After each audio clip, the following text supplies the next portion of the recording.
સર્વે નંબરોમાં કોલસાની ગેરકાયદે 30 ખાણ મળી સુરેન્દ્રનગરના સિંઘમ અધિકારી એચડી મકવાણાએ ખનીજ માફિયાને પડકાર ફેંક્યો। મૂળી તાલુકાના આસુતરાડી, ખંભાળિયા, વગડિયા અને ઉમરડા એમ 4 ગામોમાં આકસ્મિક દરોડો। રાજ્ય સરકારનો મુખ્ય અભિગમ છે કે જે પણ કોઈ ગેરકાયદેસર પ્રવૃત્તિઓ થતી હોય, ગેરકાયદેસર ખનીજનું ખનન થતું હોય તે પ્રવૃત્તિઓને સંપૂર્ણપણે અટકાવી અને નેસ્તનાબૂદ કરવી, જેને ધ્યાનમાં રાખી અને અત્રેના સબ ડિવિઝનની અંદર સમાવિષ્ટ થાનગઢ અને મૂળી તાલુકાની અંદર જે ગેરકાયદેસર કાર્બોસેલનું જે ખનન અને વહન થાય છે એ વહનને સંપૂર્ણપણે અટકાવવા માટે અમારી નાયબ કલેક્ટર પ્રાંત ચોટીલાની ટીમ, મામલાદાર થાનગઢ, મૂળી અને ચોટીલાની સંયુક્ત ટીમોએ સવારે 6 વાગે મૂળી તાલુકાના અસરુદ્રાળી, ખંભાળિયા, વગડિયા, ઉમરાળા અને ગઢડા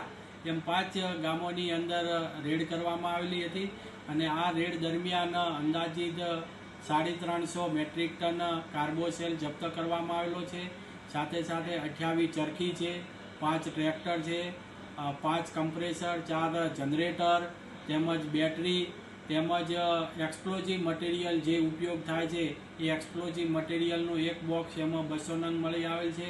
તેમજ એક હિટાચી, એક ડમ્પર અને એક લોડર, આમ મળીને કુલ 2 કરોડથી પણ વધુનો મુદ્દામાલ છે જપ્ત કરવામાં આવેલો છે અને આગળની કાયદેસરની કાર્યવાહી હાથ ધરેલ છે। સાથે સાથે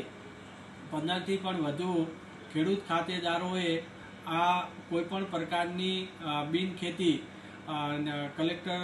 સાહેબની મંજૂરી લીધા વગર બિનખેતી કૃત્ય કરેલું છે, એટલે કે ખેતીમાંથી બિનખેતી ફેરવ્યા વગર બિનખેતીનું કૃત્ય કરેલું છે અને બીજા પણ જુદા જુદા કાયદા અને જોગવાઈનો ભંગ કરેલ છે। તેમજ જમીન મહેસૂલ અધિનિયમ 1879 અને